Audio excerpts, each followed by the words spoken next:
Isang simpleng scribe na posibleng natuklasan ang sekreto ng buhay na walang hanggan.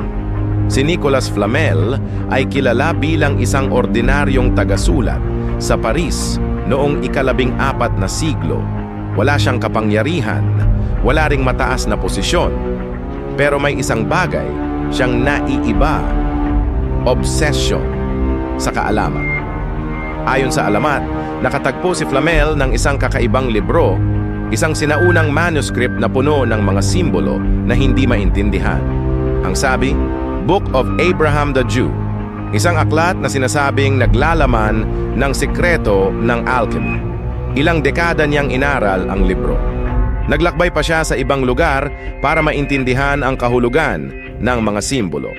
Hanggang sa may nagsasabing na-decode niya ito. Ayon sa alamat, nalikha niya ang Philosopher's Stone, kayang gawing ginto ang ordinaryong metal. At higit sa lahat, nakuha niya ang sekreto ng immortality.